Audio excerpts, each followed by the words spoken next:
Muito bem, meus irmãos. Salmo de número 88 é o salmo de hoje. Você vai manter a sua Bíblia aberta no Salmo 88, porque a gente não vai lê-lo todo de uma vez, a gente vai lendo aos pouquinhos, tá bom? Então, você vai manter aberto aí aquele dedinho no Salmo 88 para a gente ir lendo e acompanhando. Por enquanto, não vou ler nem o versículo 1, a gente vai ler o que vem antes do verso 1, que é só aquele trechinho ali, aquela explicação do salmista, né? Aquela notinha que vem antes do versículo 1. Diz assim na minha Bíblia: um cântico, salmo dos coraitas, para o mestre de música, conforme a melodia, o sofrimento do aflito, poema do Ezraíta Emã. Então, pela melodia, o nome da melodia que acompanha essa poesia, que acompanha a letra desse hino, já é um nome triste, né? A melodia se chama O Sofrimento do Aflito. Eu não sei como era essa melodia, a partitura não foi preservada para a gente só tem a letra, né? Mas uma melodia chamada O Sofrimento do Aflito não deve ser uma música muito feliz. E, logo, a letra que acompanha também não é. Esse salmo aqui é um salmo classificado como um salmo de lamento. Não é o único salmo de lamento da Bíblia, nós temos alguns salmos de lamentos, tá bom? Mas, via de regra, os salmos de lamento, eles começam com um lamento, eles começam dizendo de uma tristeza profunda do salmista, seja por uma doença, seja por uma perseguição, seja por uma situação que ocorreu na sua vida, mas no meio do salmo geralmente tem uma reviravolta, né? O Senhor se inclinou para mim, mas o Senhor ouviu o meu clamor. Enfim, é alguma coisa que vai mudar o salmo e ele geralmente termina em louvor, ele termina em festa, ele termina em júbilo. Então, isso, via de regra, para os salmos de lamento, ele começa triste, tem uma transformação, uma reviravolta, um plot twist, e no final nós temos uma palavra de louvor, de bênção a esse Deus. Não é o caso do Salmo 88. Este é o único salmo em toda a Bíblia que termina com pesar. Nesse salmo não há uma reviravolta. Nesse salmo não existe uma mudança de chave. Não, ele começa com lamento, ele termina com lamento. No hebraico, a última palavra desse salmo é trevas. Trevas. Ele termina assim, é um tom de tristeza, amargor, fechando esse salmo. Mas já a gente chega lá e a gente explica o porquê de tudo isso, né? Tá na moda agora filmes sem finais felizes, né? Porque parece que é cult, filme sem final feliz, né? Não era previsível. Então, você estava esperando ali que o mocinho fique com a mocinha, mas não ficaram. Eles brigaram e romperam, foi cada um para um lado. E uau, eu não esperava por isso, né? Mas eu gosto de filme com final feliz. Eu gosto, né? Eu prefiro, na verdade. Água com Açúcar. Aquele filme bem previsível. Assim, começou 10 minutos, você já sabe como que vai ser o final, você já percebeu e tal. Eu prefiro, né? Mas na ficção tem espaço para isso. Porque, você vai inventar uma história. Então, a vida já é tão amarga, por que não fazer uma história doce, né? Inventa e faz uma história bobinha, tudo bem, a gente quer isso, né? Mas a Bíblia não é um livro de ficção. A Bíblia ela narra a vida como ela é. E fato é que na nossa vida, nem sempre as coisas terminam com um final feliz, né? Nem sempre nesse mundo aqui as coisas se encerram da forma como nós queríamos. Como exemplo disso, C.S. Lewis, um autor que os irmãos sabem, eu gosto muito, ele cresce num lar cristão e aos 9 anos, ele, por ser cristão, ele descobre um câncer da sua mãe.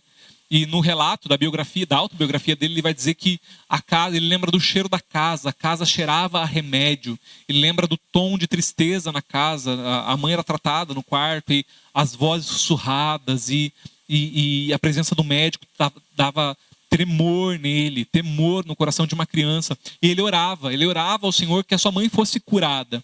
E orava crendo realmente nisso, mas a sua mãe morre de câncer quando ele tem 9 anos.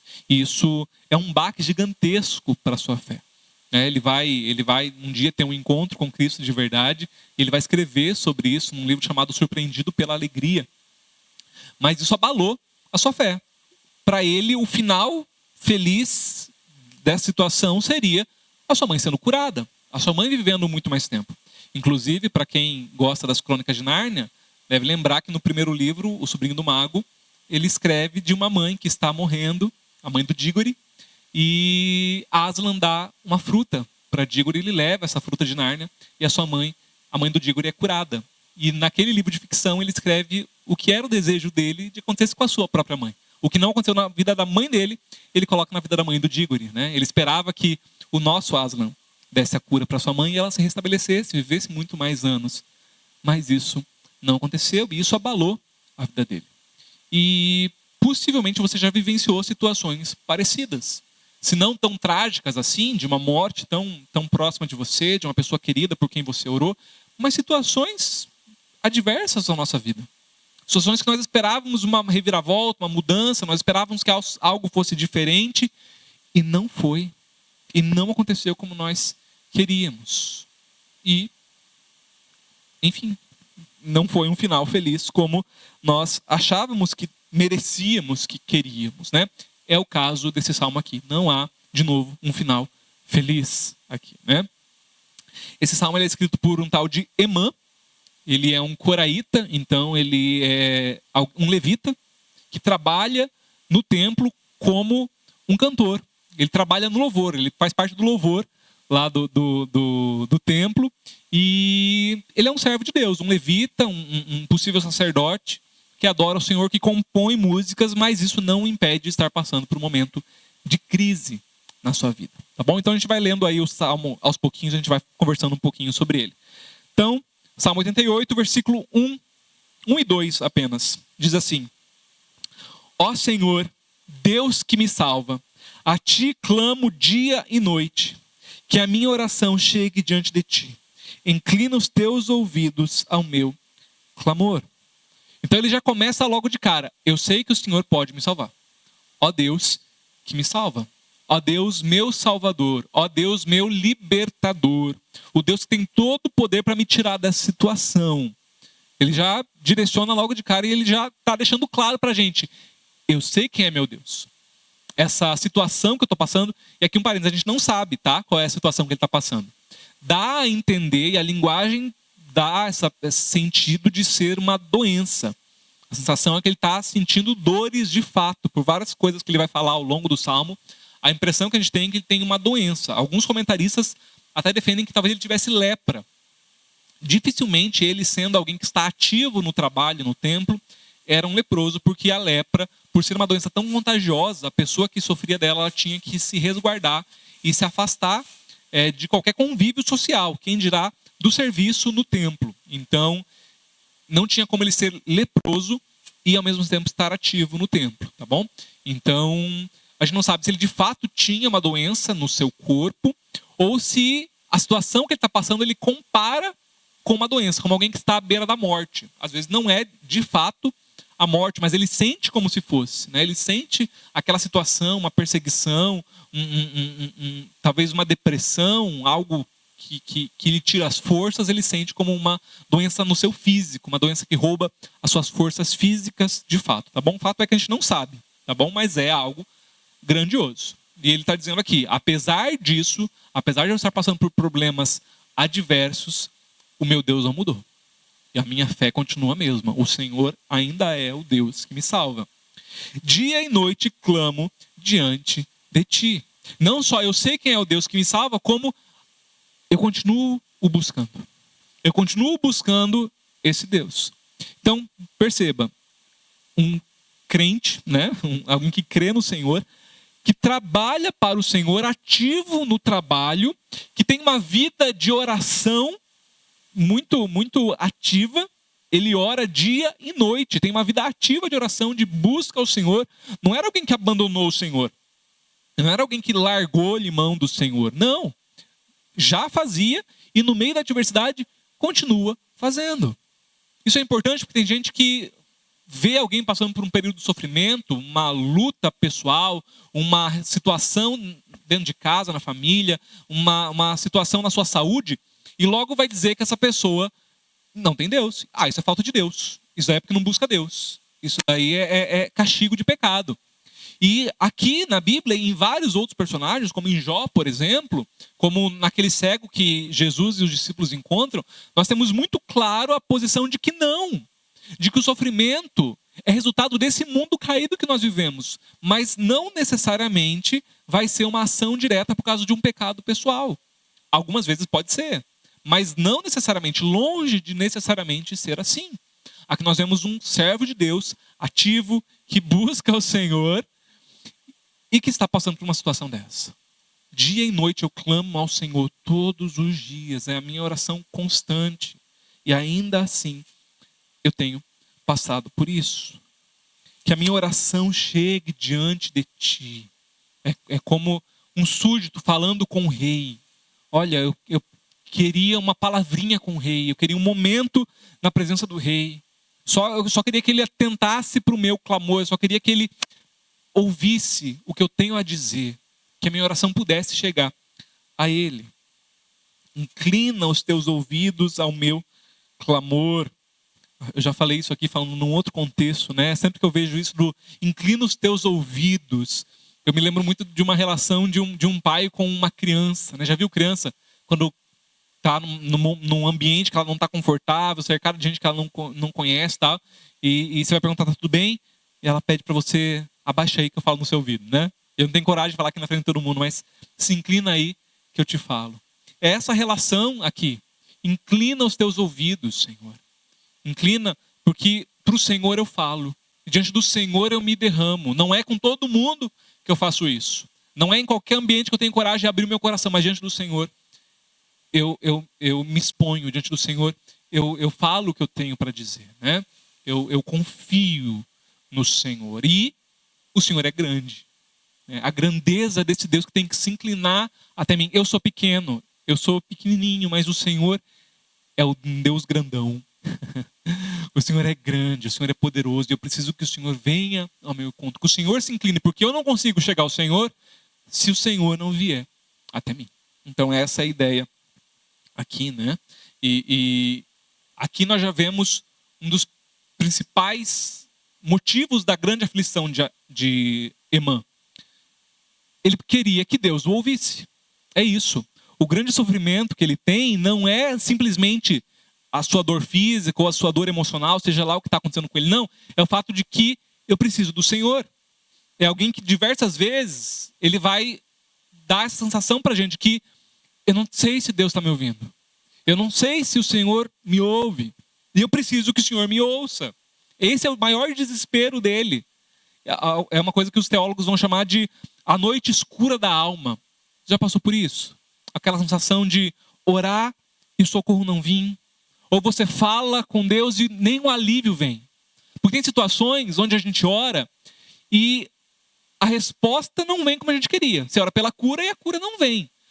Mas você sai desse momento com uma leveza no coração, com uma certeza de que Deus te ouviu, uma tranquilidade, que você fala, pode vir agora o que vier. Deus está comigo. Mas tem dias que isso não acontece, né?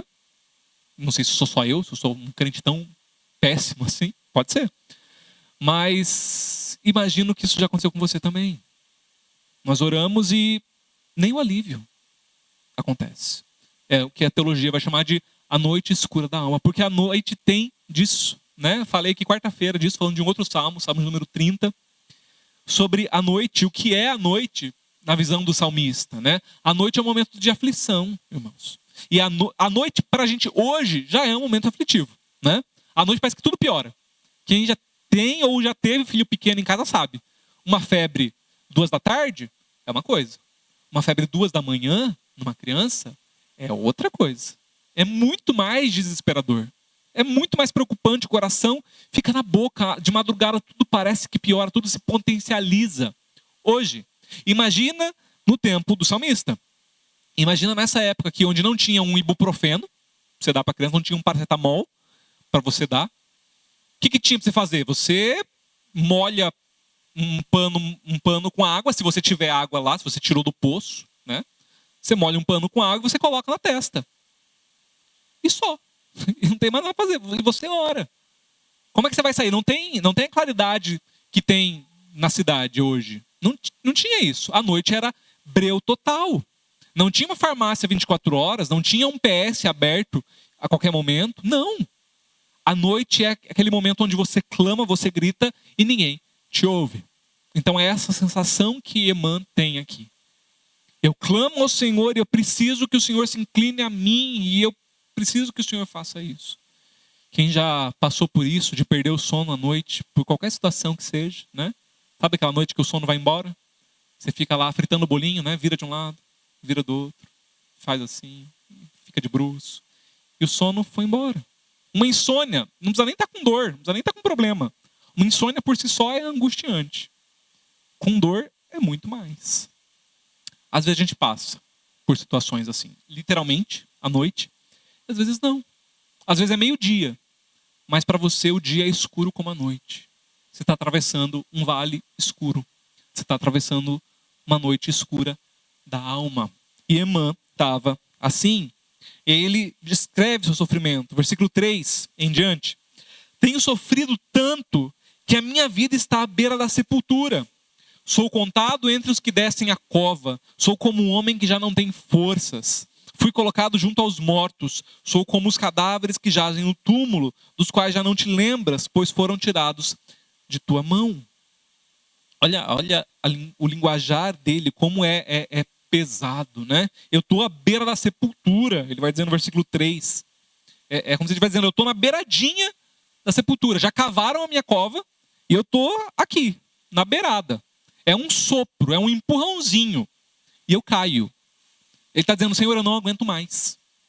Senhor, eu estou à beira da sepultura. Eu não sei se eu aguento mais um dia nessa situação.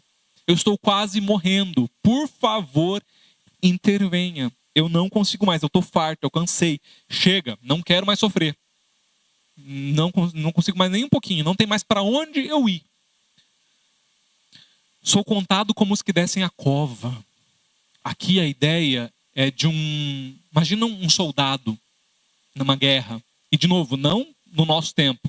Hoje tem resgate aéreo. Se você se ferir num fronte de batalha, você poderia ser resgatado por um helicóptero, né? Mas nessa época não tinha. Se você se feriu, se você quebrou a perna numa batalha, você vai morrer lá, né? Por quê? Porque alguém ter que te salvar implica em perder mais um soldado. Já estão perdendo um, se machucou e não vai mais poder lutar. Alguém para te resgatar é perder mais um soldado. Então, dependendo da ferida, dependendo do quanto fosse esse machucado, a pessoa ainda não morreu.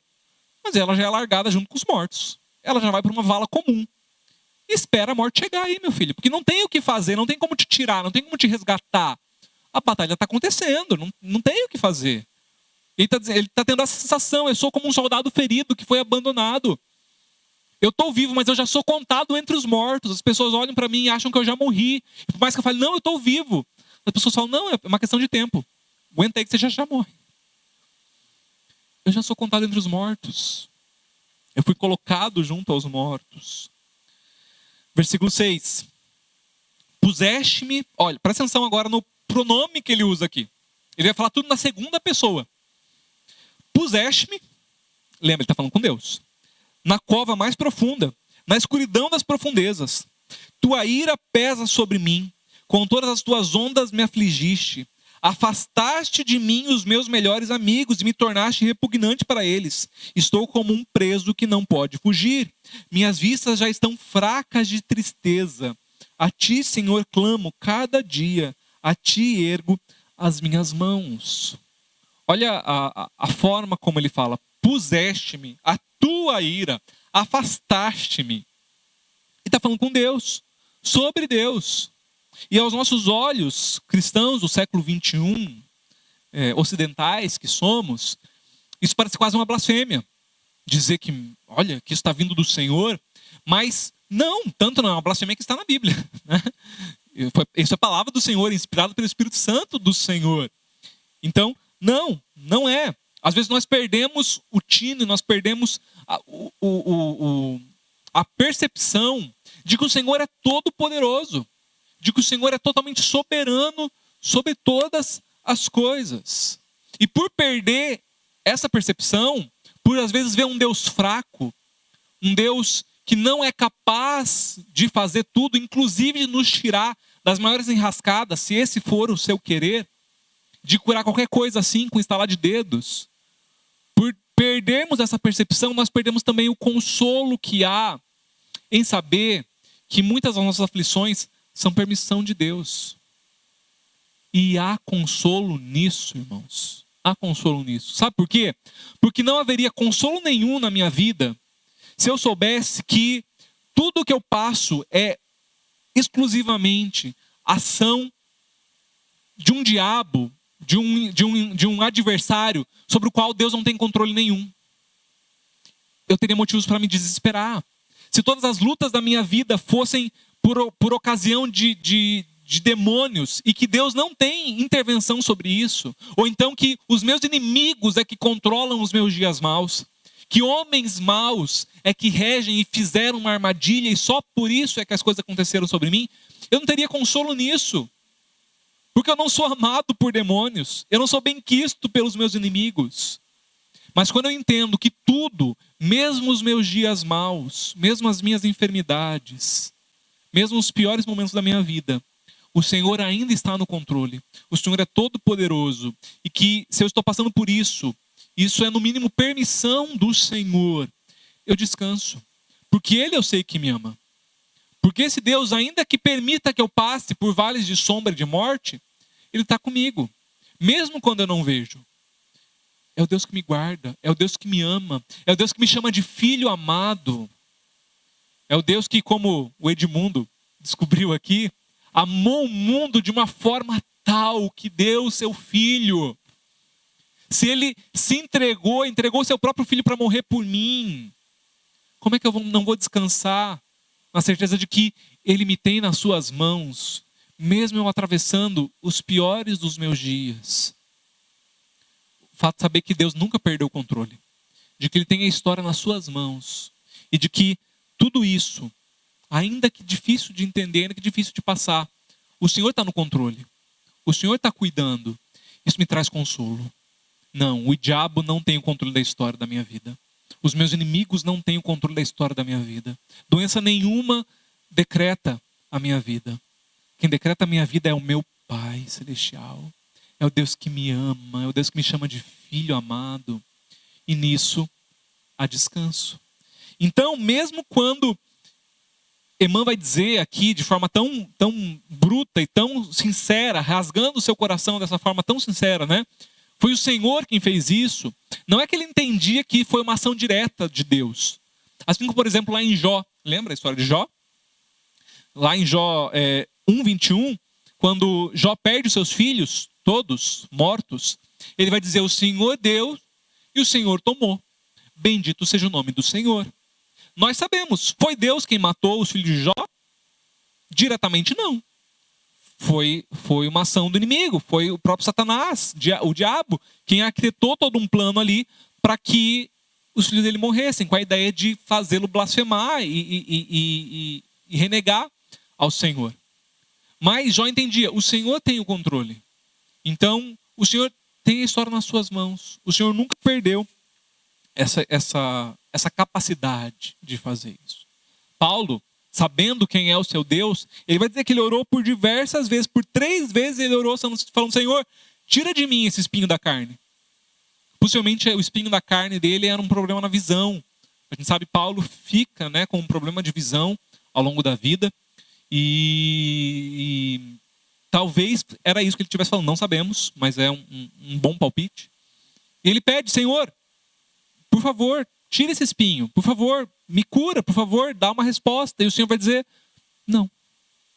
Por quê? Porque a minha graça te basta, pois o meu poder se aperfeiçoa na sua fraqueza. É nesse momento onde você se vê fraco, entende que você é fraco, que você entende o meu poder. É nesses momentos que você está mais sensível a perceber quem eu sou. E como deve ser difícil para Paulo ver pessoas sendo curadas através da sua vida, ver pessoas ser libertas através da sua vida, ver um ministério tão frutífero, mas ele mesmo tem um problema da qual ele não consegue a solução que ele queria. Porque a resposta de Deus para ele foi não. E nós precisamos ter uma fé madura para entender alguns nãos de Deus, irmãos. Nós precisamos disso, porque é bíblico.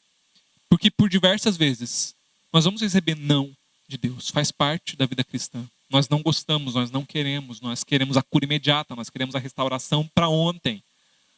Mas Ele é Deus, não nós. Ele é o regente da história, não nós. muitas vezes nós nunca vamos entender o porquê ou não. Porquê a morte, porquê a doença. Algumas vezes nós entendemos com o passar do tempo, né? Ô Senhor, aquela pessoa que eu gostava tanto, que eu pedia para o Senhor para namorar.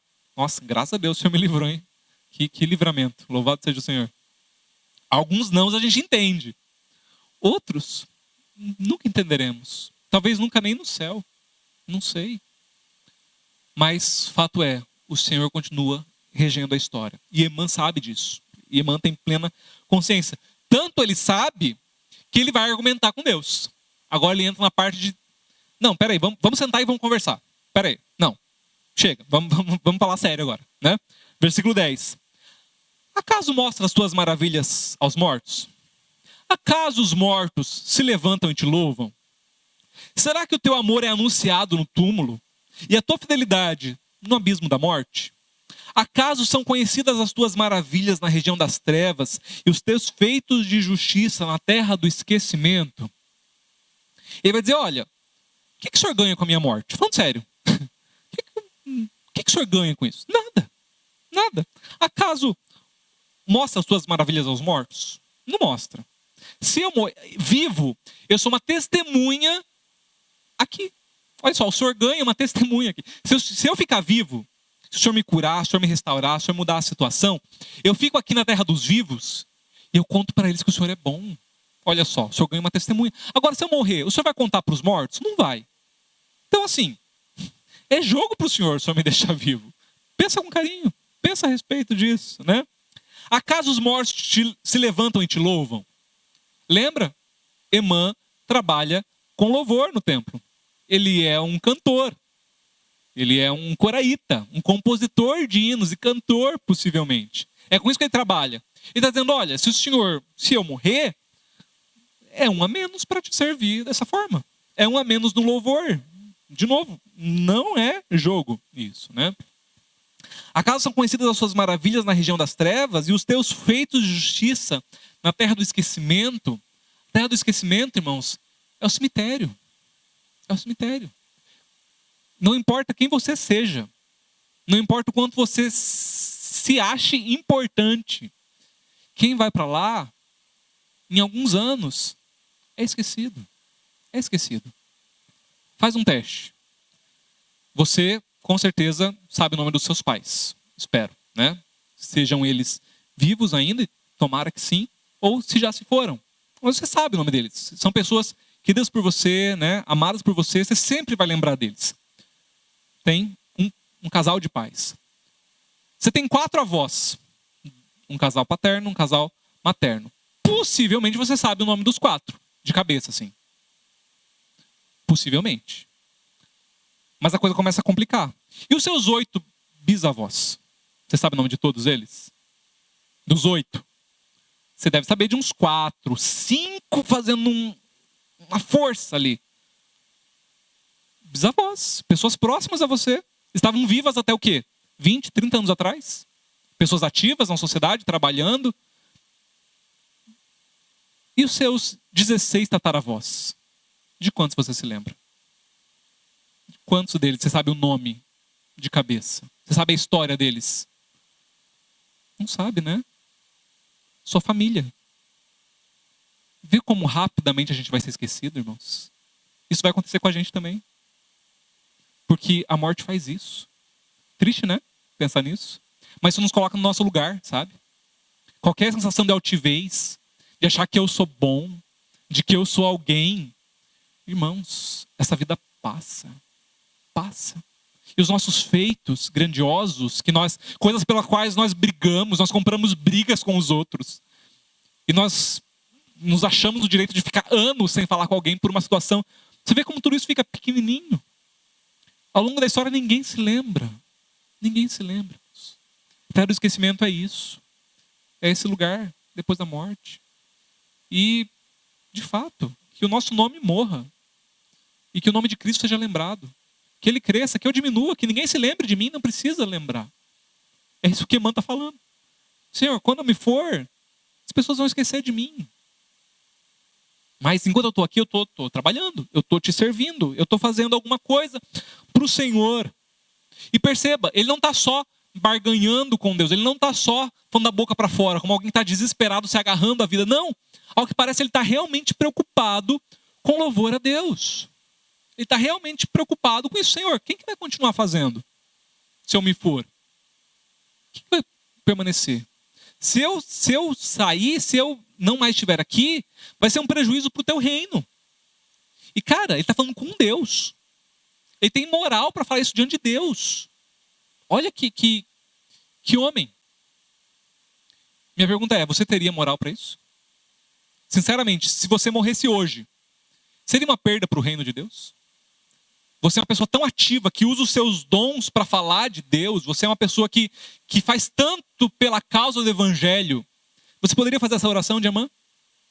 Senhor, se eu me for, poxa, eu fico triste porque eu não vou poder fazer mais. E esse é o meu grande lamento. Você poderia fazer isso?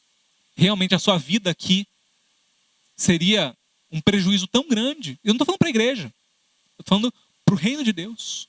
Você empenha os seus talentos para Deus a esse ponto, porque senão, meu irmão, nem esse argumento você tem diante do Senhor. E se você não faz diferença nenhuma aqui, porque se não faz falta, porque não está fazendo diferença nenhuma vivo, né? Se você não faz diferença nenhuma enquanto vivo aqui, você está em maus lençóis.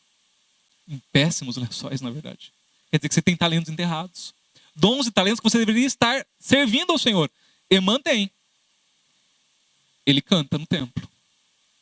O serviço a Deus vai muito além de cantar, de tocar, de pregar, enfim. Tem muitas coisas para serem feitas, que precisam ser feitas. Todo cristão tem talentos. Pelo menos um você tem. E o Senhor da Seara vai voltar. E Ele vai cobrar. O que você está fazendo com o seu talento, hein? Está enterrado, é? Está enterrado? Cria bicho. Não adianta. Não tem porquê.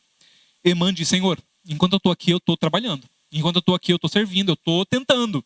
Me ajuda. Me ajuda a continuar te servindo. Para encerrar, 13. Mas eu, Senhor, a ti clamo por socorro. Já de manhã a minha oração chega à tua presença.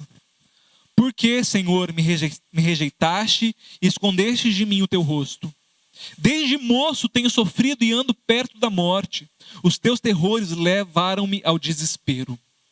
Sobre mim se abateu a tua ira. Os pavores que me causas me destruíram. Cercam-me o dia todo como uma inundação.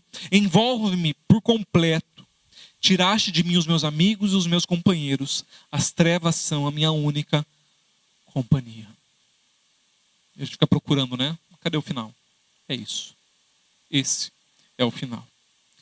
Já de manhã minha oração chega à sua presença. De manhãzinha. Se o Senhor usasse o WhatsApp, eu ia estar lá 5 horas da manhã, quando o Senhor fosse ver o seu WhatsApp, estava lá uma mensagem minha. Tinha lá um help. SOS. Senhor, socorro. Senhor, intervém. Eu não vou cessar. Eu vou ficar no seu pé, Senhor. Eu vou continuar clamando. De manhãzinha, na primeira raiar do dia, a minha oração já está lá. Está na caixa de entrada lá, só esperando o Senhor ver. Eu estou no aguardo da minha resposta. Isso é belo, irmãos. Muitos e muitos anos depois, o Senhor Jesus iria contar uma parábola de uma viuvinha. Ele vai dizer, olha, digamos que numa cidade houvesse um juiz iníquo, um homem mau, que ajuizava sobre aquela cidade. E existia uma senhora, uma viúva, pobre, sozinha. E nesse contexto de Jesus aqui, uma mulher, ela não poderia se defender num tribunal.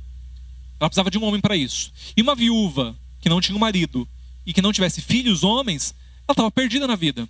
Porque qualquer um podia fazer qualquer coisa por ela, roubar-lhe a sua casa, roubar qualquer coisa. E ela não tinha como se defender diante de um tribunal, porque ela precisava de alguém que interviesse.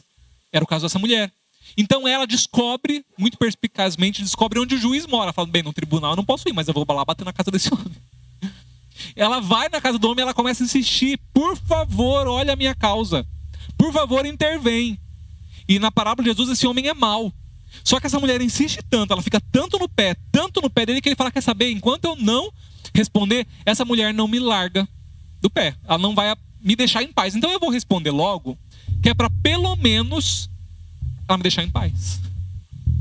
E Jesus vai dizer: se um homem mau, iníquo, responde a alguém que insiste só para descartar, quem dirá o Senhor que é bom e que te ama? Quem dirá o Senhor que tem prazer em responder? Muitas vezes, irmãos, o Senhor não vai nos dar uma resposta logo de cara. Sabe por quê? Por aí você para de orar. Tem coisas que você pediu e se ele tivesse dito sim na primeira oração, você tinha parado. Algumas vezes o espera, ou mesmo o não de Deus, é pedagógico, para nos ensinar persistência, para nos ensinar a tentar um pouco mais, a chorar um pouco mais, a nos quebrantar um pouco mais, a nos humilhar um pouquinho mais, ser espremido um pouco mais. Não é maldade do Senhor, não é sadismo, não é uma tirania, é uma pedagogia de um Deus que nos conhece, conhece o nosso limite, que não dá provação nenhuma maior do que você possa suportar, irmãos. Embora não pareça. Embora por vezes não parece que é assim.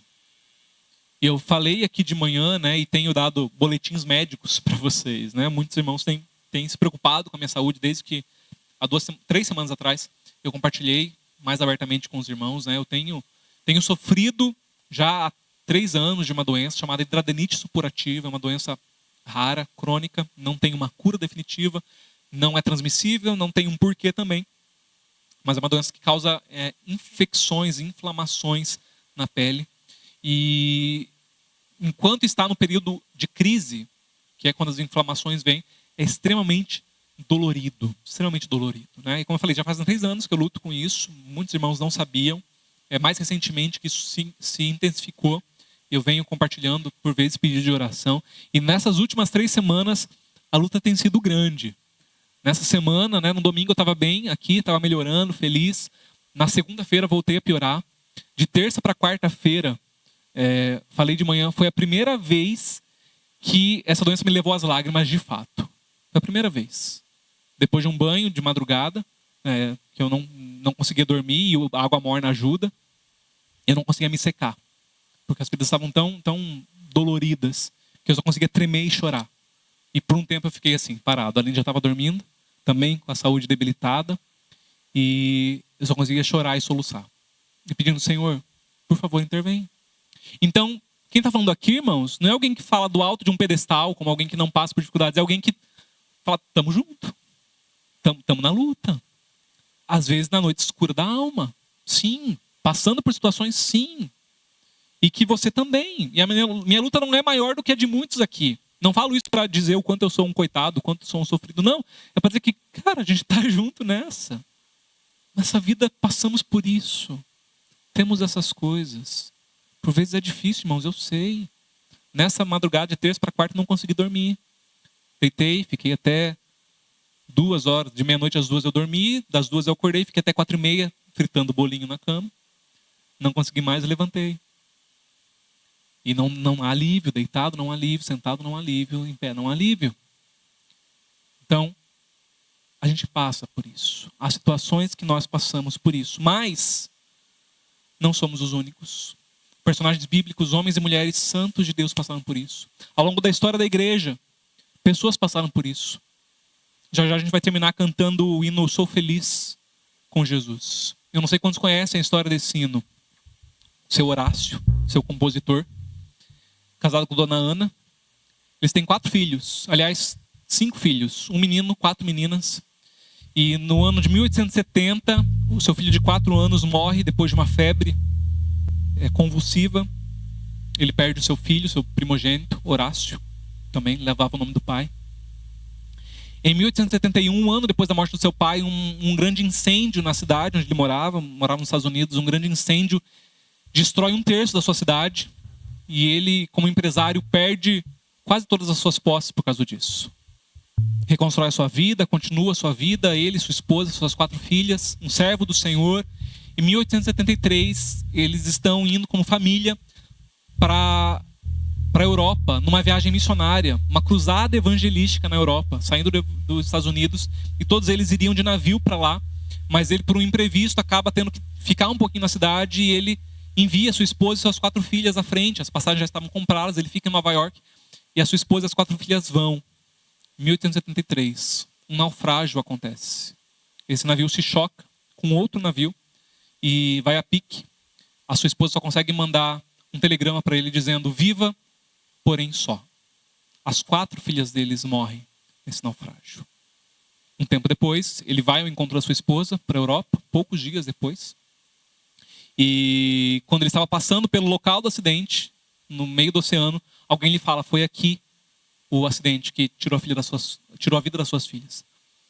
E ele corre para sua cabine e em prantos escreve a letra desse hino: se paz a mais doce, se me deres gozar, se dor a mais forte sofrer, ó seja o que for, tu me fazes saber que feliz com Jesus sempre sou.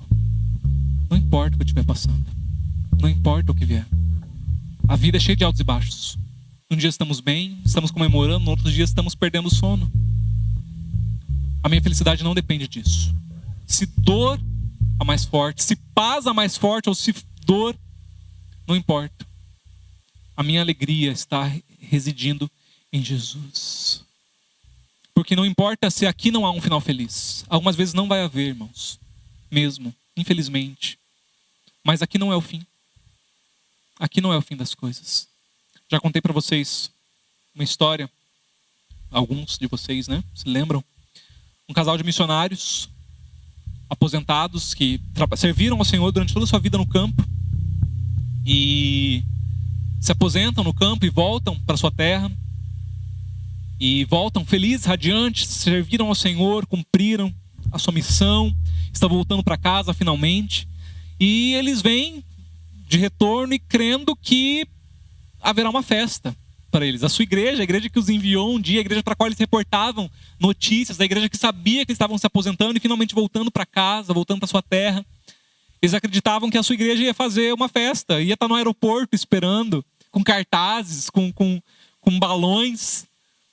E eles chegam e saem da sala de embarque e não tem ninguém esperando por eles. Eles falam: bem, acontece, né? Dia de semana, mas a nossa família deve estar lá em casa. A nossa casa está lá fechadinha, mas eles devem estar lá, eles devem estar armando uma surpresa pra gente. Vamos para casa. Eles chegam em casa, abrem a casa, está fechada, há dias, empoeirada, silêncio, escuro, não tem ninguém. Ninguém se lembrou que eles estavam voltando. E eles se olham tristes por causa disso, deixam as malas ali. E o marido vê a esposa ainda mais triste que ele e não aguenta ficar ali e fala: olha, eu vou sair, eu vou dar uma volta, vou ir no mercado. Fica aí e pergunta para Deus se é assim que um servo dele merece ser tratado quando volta para casa. E ele sai triste. E ele volta, vai no mercado, dá uma volta, esfria a cabeça e volta para casa. A esposa dele está lavando louça quando ele chega.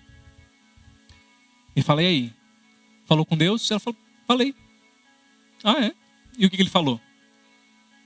Ele mandou avisar que a gente ainda não chegou em casa. Nós não estamos em casa ainda, irmãos. A história ainda não chegou no fim. Aqui talvez não tenhamos finais felizes. Mas nosso final não é aqui. A história não acaba aqui. Existe uma continuação. E lá sim. Lá não é que vai ter final feliz. Lá não vai ter final. Mas felicidade vai ser constante. Estaremos diante do amado de nossas almas. Daquele que nos amou primeiro. Nele em quem a nossa alegria é completa.